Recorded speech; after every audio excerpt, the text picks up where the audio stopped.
di UT tidak ada tes masuk, artinya kami sangat terbuka sekali. Jadi tidak kami saring. Siapapun silakan mau kuliah di UT, ya kan. Dan tidak ada drop out, ya kan. Dan satu lagi yang mudah-mudahan ini kebijakan ini belum tahu ya, mungkin suatu saat akan berubah. Di UT untuk S1 tidak ada skripsi. Oh begitu Bapak.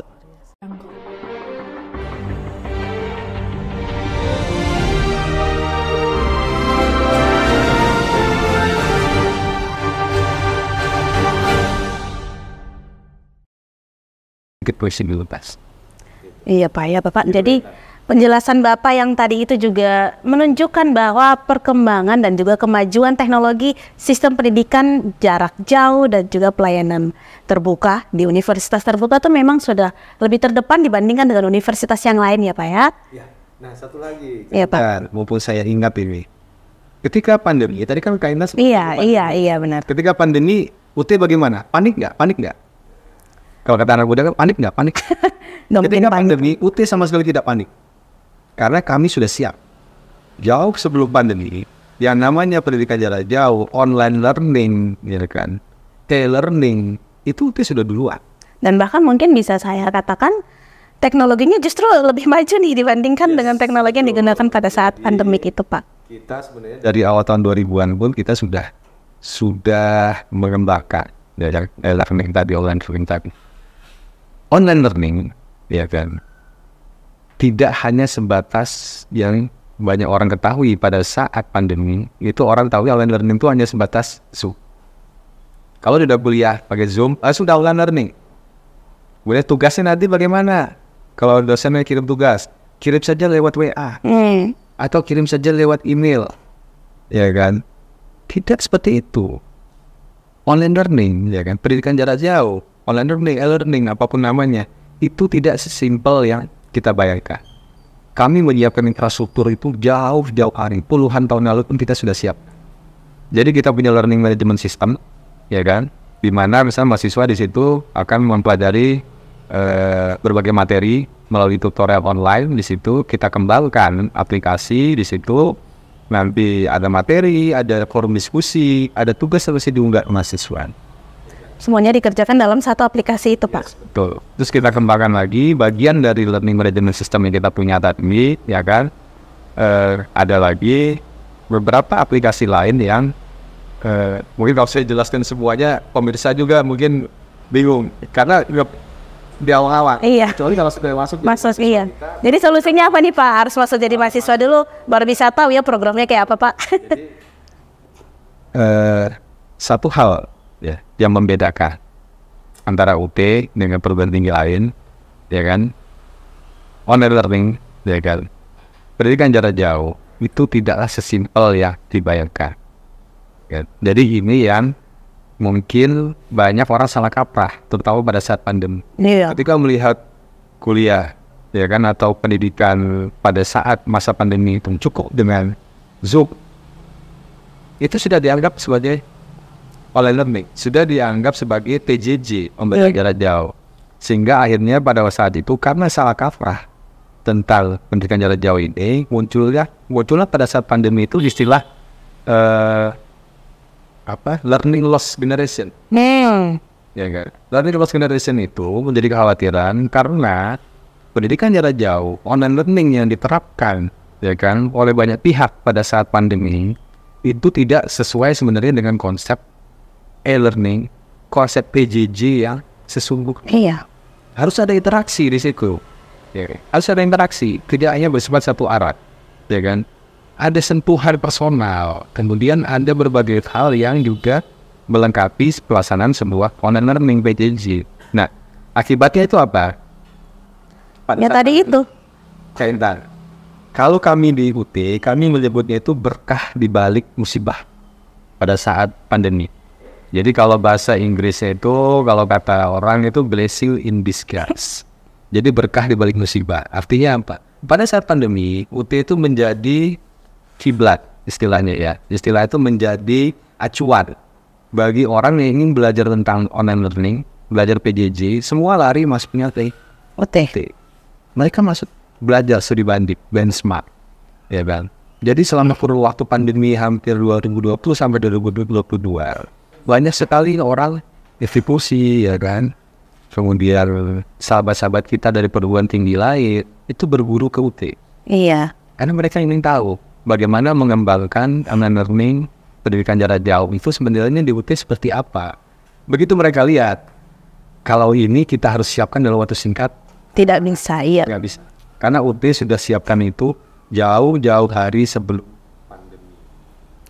Jadi memang UT waktu menghadapi pandemi, Pak, memang sudah sangat siap dan sudah tidak kaget lagi dengan pembelajaran, iya Bapak ya. Bahkan kenapa tadi kami sebut itu blessing in disguise?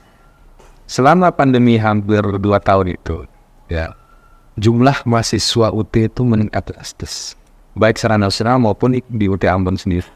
Karena apa? Karena orang semua ingin tahu, ya kan, online learning, pendidikan jarak jauh itu seperti apa. Oh, ternyata tempat yang paling tepat adalah UT ya, aduh luar biasa. Bapak, saya mau menyinggung sedikit soal hashtag yang biasanya berkembang di media sosial. Misalnya di Twitter, Pak, hashtag yang berkembang tuh misalnya hashtag Universitas Terbuka pilihan tepat untuk pegawai bla bla bla, untuk pegawai bla bla bla. Nah, ini menarik Pak karena saya tarik dari situ, saya hubungkan dengan proses pembiayaan kuliah di UT. Mungkin tadi sudah Bapak jelaskan juga sedikit Pak, apakah memang UT ini hanya untuk pegawai saja Pak, ataukah masyarakat biasa yang terkendala dengan finansial? Mungkin Pak silakan. Kak Intan. Iya. Kak Intan, yang disampaikan Kak Intan adalah mitos bahwa UT adalah tempat kuliah untuk pegawai. Oke. Sekarang saya ingin tanya, menurut Kak Intan itu mitos? Kalau dari yang Bapak jelaskan sebelumnya, mitos Bapak. Berarti kalau mitos kita sepakat begini ya? Iya. X ya Bapak ya? Mitos. Iya, oke. Ya, kalau saya boleh bilang itu mitos. Bahwa UT hanya untuk tempat kuliah pegawai. Ya. Faktanya, di UT itu tidak hanya untuk mereka yang pegawai. Mereka yang belum jadi pegawai, mereka yang belum bekerja pun, itu bisa kuliah Di UT, iya. Orang beranggapan hanya kuliah untuk pegawai karena pasti dulu mitosnya adalah pertama itu yang sempat berkembang. Kenapa UT jadi tempat kuliah para pegawai adalah mitosnya yang pertama UT itu adalah perguruan tinggi swasta. Iya. Karena mitosnya UT swasta, maka biaya kuliahnya pasti mahal. Iya. Nah, ya, pasti biaya kuliahnya akan mahal. Padahal yang pertama faktanya UT adalah perguruan tinggi negeri. Perguruan tinggi negeri yang didirikan pada tahun 1984, hanya satu-satunya perguruan tinggi negeri yang didirikan berdasarkan keputusan presiden itu hanya UT. Iya. Tidak ada perguruan tinggi negeri lain yang didirikan berdasarkan keputusan presiden. Hanya keputusan menteri. Hanya UT. Pada zaman Presiden Soeharto. Nah, karena mitos sempat berkembang seperti itu, akhirnya orang beranggapan yang kuliah di UT itu hanya pegawai. Iya. Kuliahnya mahal. Sudah ada dua anggapan loh Pak yang sudah kita bahas hari ini Pak. Yang pertama, orang yang kuliah di UT itu tua. Yang kedua, orang yang kuliah di UT itu harus pegawai. Iya Pak. Karena orang beranggapan kalau dia sudah pegawai, pasti dia akan punya banyak penghasilan, Iya. yang cukup secara finansial untuk membiayai kuliahnya. Padahal tidak. Di UT itu tidak hanya untuk pegawai, ya kan? Mereka yang katakanlah misalnya wira swasta atau mereka pun yang belum bekerja itu bisa kuliah di UT. Tapi memang kalau kita bicara masalah fleksibilitas, memang UT cocok untuk mereka yang sudah bekerja, Iya. ya kan? Atau mereka yang sudah jadi pegawai, karena tidak mengganggu pekerjaan sehari-hari. Mereka tetap bisa kerja, tapi juga bisa sambil kuliah, Kuliah. ya kan? Nah, kalau yang belum bekerja juga bisa tetap kuliah di UT sambil mungkin nanti berharap setelah selesai kuliah BP akan lebih mudah mencari pekerjaan dengan ijazah yang dimiliki. Banyak yang bertanya, ijazah UT laku tidak? Ya laku dong Pak. Dunia kerja. CPNS bukannya kemarin banyak lulusan dari UT juga kan Bapak kan? Tahu ya. Iya dong Bapak. Nah, jadi 9.436 CPNS yang lolos pada tes CPNS tahun 2019. 9.436 orang itu adalah alumni UT. Iya. Dan itu terbukti Bapak. 9.436 itu adalah terbanyak. Mm-mm. Ya, teman-teman kita yang alumni dari perguruan tinggi negeri lain ya, saya sebut saja misalnya dari UGM Mm-mm. atau dari perguruan tinggi negeri lain, itu di bawah UT. Jadi jumlah mereka itu mungkin ada yang di bawah itu sekitar 3.000-an atau 4.000 alumni dari salah satu perguruan tinggi negeri lain. Saya lupa UGM atau yang lain lagi. Sekelas UGM loh Pak. Ya, yang paling unggul adalah alumni UT. 9.436 alumni UT itu lolos tes CPNS 2019.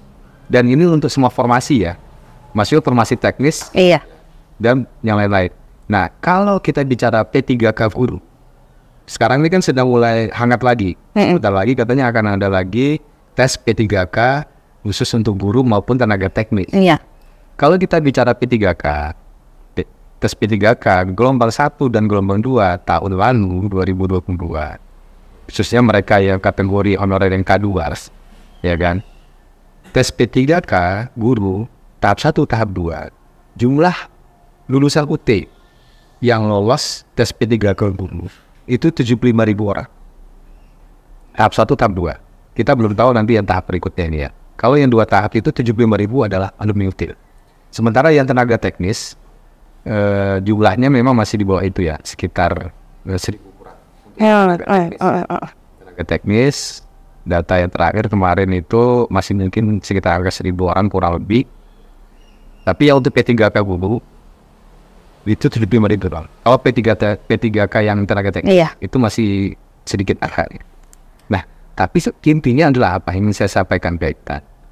Kualitas alumni UT tidak kalah dengan kualitas alumni perguruan tinggi negeri. Kenapa alumni UT bisa lolos tes CPNS? Kenapa bisa lolos tes P3K guru misal? Karena rata-rata tesnya itu mereka sekarang kan komputer assisted. CAT. Ya kan? Nah itu dia Bapak, karena mereka sudah terbiasa dengan konsep seperti itu. Mereka bisa mengatur manajemen waktu, ya kan? Dalam waktu misalnya sekian ratus menit harus kerjakan sekian soal. Mahasiswa UT itu sudah terbiasa, ya kan? Mereka ujian dengan komputer based tadi, satu mata kuliah rata-rata 90 menit. Ya kan? Satu mata kuliah 90 menit, mereka harus kerjakan soal, ada yang 30 soal, ada yang 40, ada yang 50 soal, tergantung tingkat kesulitan mata kuliah. Mereka bisa mengatur waktu. Oh, saya harus kerjakan 40 soal, misalnya dalam waktu sekian. Saya bisa atur strateginya. Saya kerjakan yang mudah dulu, baru soal yang sulit, misalnya. Kemudian saya bisa atur waktunya. Saya tahu cara membaca soal dengan cepat, ya kan? Kemudian saya tentukan jawabannya. Nah, di UT, mahasiswa kita bekali, ya kan? Bagaimana cara mereka belajar, mengatur waktu, bagaimana triknya waktu ujian nanti. Nah, semua bekal yang kami berikan itu, alhamdulillah, ya kan, puji Tuhan, itu bisa mereka terapkan ketika mereka ikut tes CPNS, iya benar. Itulah. Jadi mahasiswa UT kan diajarkan untuk bisa mengatur waktu, ya kan, jadi pribadi yang mandiri, ya kan, kemudian pribadi yang sangat disiplin. Karena mereka harus bisa atur waktu belajar, kerja, urus rumah tangga, dan lain-lain. Kemudian ketika ujian mereka harus bisa mengukur waktu, manajemen waktu dengan waktu yang sudah ditentukan gitu. Luar biasa. Memang lulusan alumni dari fakultas yang ada di universitas terbuka memang sudah teruji di tengah masyarakat ya Pak. Pak, ini saya mau menyinggung sedikit Pak, kalau dengan konsep universitas yang terbuka seperti itu, apakah ada program beasiswa untuk calon mahasiswa ataupun mungkin untuk mahasiswa yang sudah aktif di UT Pak? Kaitan, jadi kalau kita bicara beasiswa,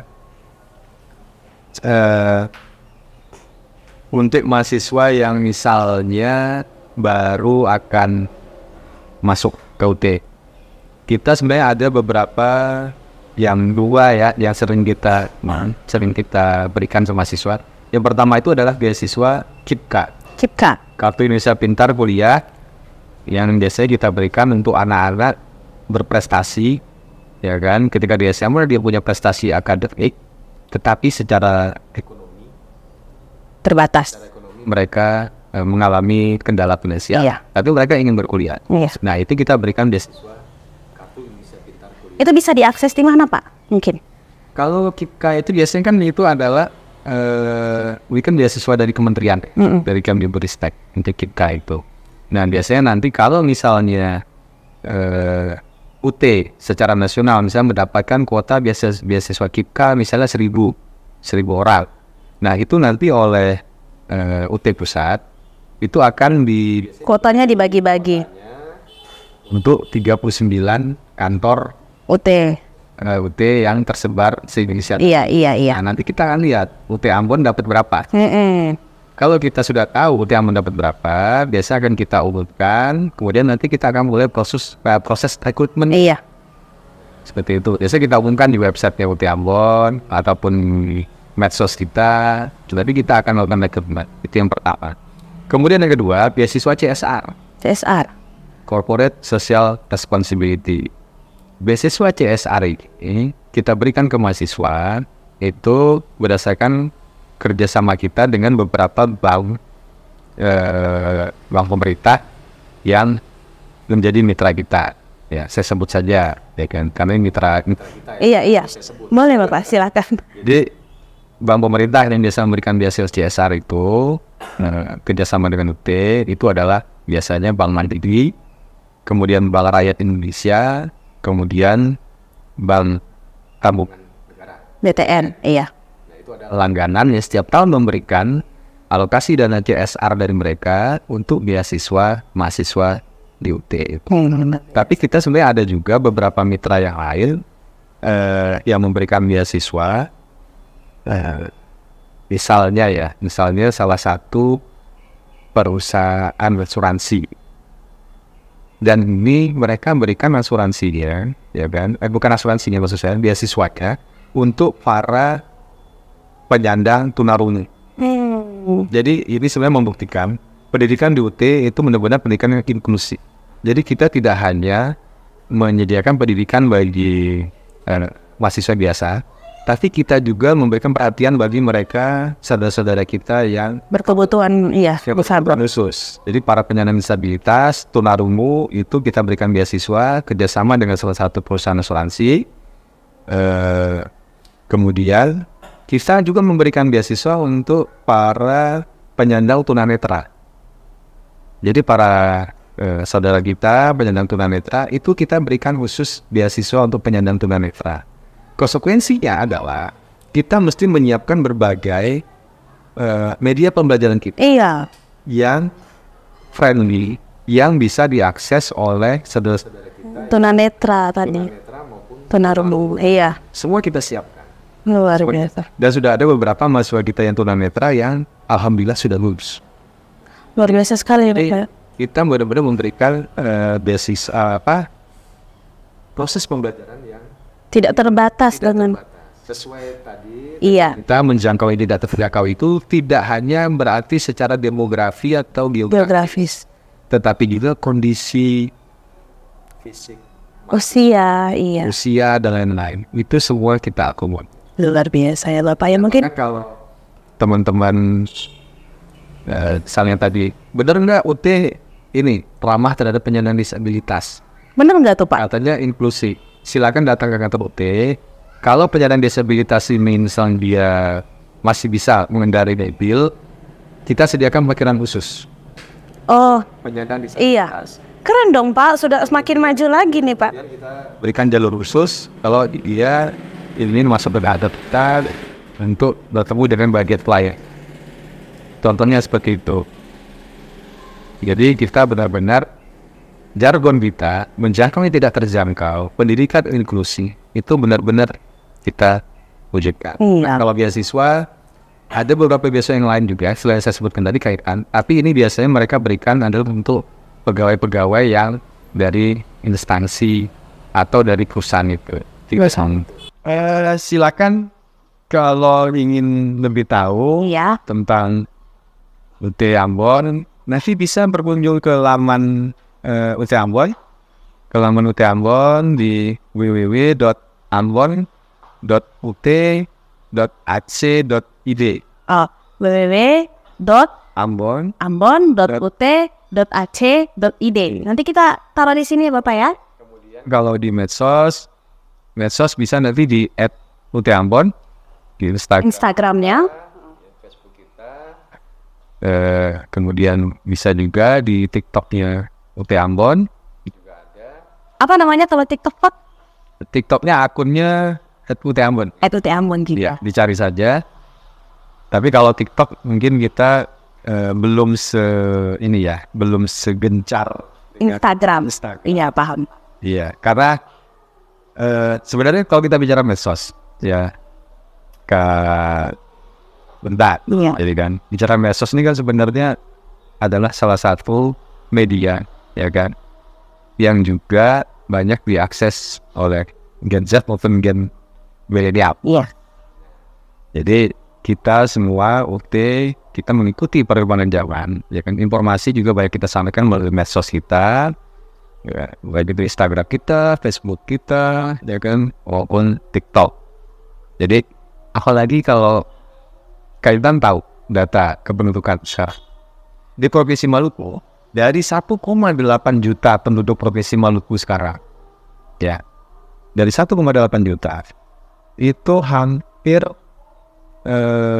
di total, ya, Gen Z dengan Gen milenial itu mencapai 50% lebih dari 1,8 penduduk Provinsi Maluku saat ini. Ya.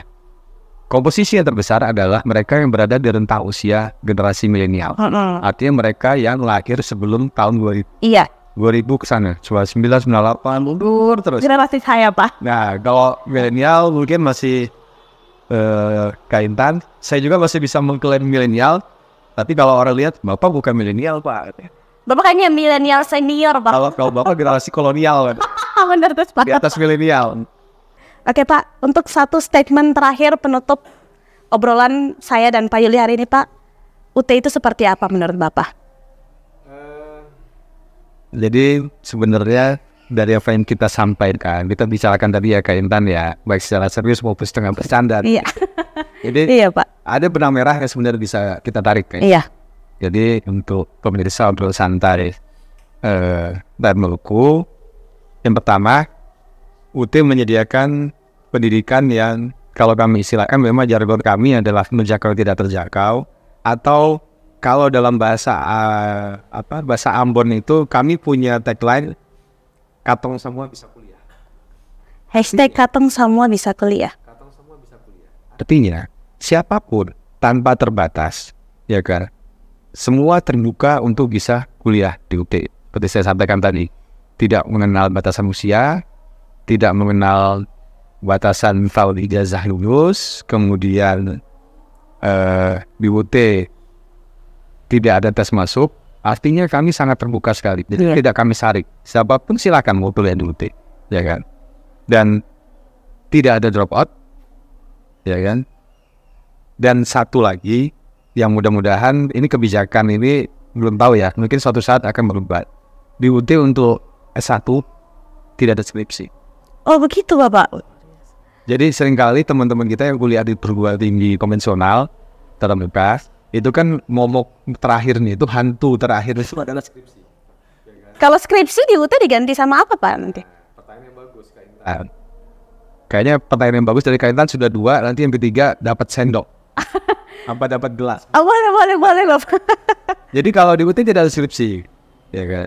Tetapi kita punya semacam ujian akhir yang sebenarnya linear, ya, atau setara dengan skripsi, iya. Kita menyebutnya itu adalah ujian komprehensif, tapi bentuknya tertulis.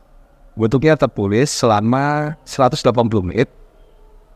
Tertulis, di situ kita membutuhkan kalau disingkat itu high order thinking. Oke. Jadi tingkat kemampuan analisis atau berpikir tinggi, ya. Mahasiswa kita, mereka akan menganalisis kasus wacana yang kita berikan dan akan menjawab sekian soal, beberapa soal yang semua itu harus dianalisis berdasarkan konsep atau teori yang sudah mereka pelajari selama masa perkuliahan. Dari semester 1 sampai semester sekian. Jadi mereka analisis kasus itu berdasarkan konsep atau teori yang sudah mereka pelajari dari beberapa mata kuliah, tidak hanya satu mata kuliah. Oh, iya. Jadi ada satu wacana atau kasus, tapi itu harus dianalisis, dikaji dari sudut pandang mata kuliah X, dari sudut pandang mata kuliah Z, dari sudut pandang mata kuliah ini, menggunakan konsep atau teori yang relevan dari masing-masing mata kuliah. Dan itu sebenarnya setara dengan skripsi. Ada satu lagi, karya ilmiah. Sebenarnya kita ada juga karya ilmiah, tetapi karya ilmiah ini lebih sifatnya adalah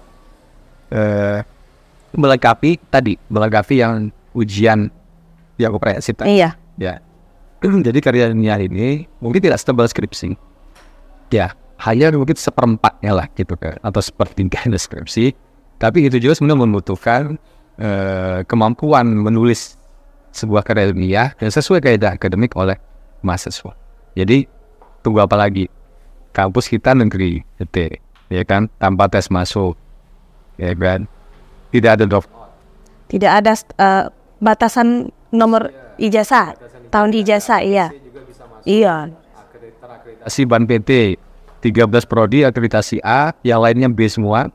Dari 43 program studi tadi. Dan Pak tadi ada satu fakultas yang cuma ada di UT tadi Pak? Program studi. Iya, program studi. Yang ada di UT satu-satunya khususnya di Ambon, hanya ada di UT Ambon program studi S1 pariwisata. Iya. Kalau saya mengajak ya, karena ini bentuk kepedulian saya, karena saya sekarang berada di bumi Ambon Manise, ya kan, di Provinsi Maluku, maka saya harus memberikan juga kepedulian. Iya. Ya, mari sama-sama kita kembangkan pariwisata yang ada di Provinsi Maluku, ya khususnya di kota Ambon misalnya. Karena potensi pariwisata kita masih banyak. Iya, benar sekali. Perlu kita kembangkan. Jadi tidak hanya orang tahu Banda, ya, dan tidak hanya tahu sel Banda, ya kan, tapi juga banyak potensi wisata lainnya sebenarnya bisa kita kembangkan. Kalau teman-teman ambil prodi S1 pariwisata di UT, teman-teman akan dibekali bagaimana mengembangkan pariwisata yang ada di Provinsi Maluku tercinta ini. Iya. Dan dengan berbagai macam alasan kenapa kalian harus memilih UT sebagai iya itu yang paling penting Pak. Biaya di UT sangat terjangkau. Bahkan kalau bisa dengan bahasa yang sederhana kita bilang biayanya sangat murah, tapi kita bukan murahan. Iya, bukan murahan loh Pak. Lulusannya saja banyak yang seleb, lulusannya saja banyak yang bekerja di birokrat ya Bapak ya. Itu sudah terbukti, dan dengan berbagai alasan yang sudah Pak Yuli sampaikan, sahabat, tidak ada alasan lagi untuk kalian tidak berkuliah di UT. Mungkin UT bisa menjadi pilihan kalian untuk berkuliah, dan tentunya kuliah di kampus negeri tanpa harus keluar rumah, UT solusinya ya Pak ya. Pak Yuli, terima kasih. Sama-sama. Obrolan kita tidak terasa sudah sangat panjang sekali Bapak. Terima kasih sudah menyempatkan hadir. Mohon maaf Bapak kalau ada lebih dan kurang dari yang kami sampaikan ya Bapak ya. Saya doakan semoga Pak Yuli semakin sehat, sukses lagi ke depan, jaya. Pak Yuli, tidak terasa sahabat, sekarang saatnya kita untuk berpisah dulu. Tentu saja nanti kita masih bisa bertemu lagi di episode selanjutnya dengan tokoh dan topik yang tidak kalah menarik pula. Saya ingatkan sahabat untuk terus saksikan obrolan Rakyat Maluku hanya di kanal YouTube Rakyat Maluku. Jangan lupa untuk subscribe, like, komen, dan share sebanyak-banyaknya. Kalian harus banget wajib nyalakan lonceng pemberitahuan yang berada di bagian kanan bawah supaya sahabat menjadi orang pertama yang tahu kalau kita upload video baru lagi. Baik sahabat, langsung dari studio Harian Rakyat Maluku, saya Intan Tuan Kota dan juga Bapak Yuli Amato.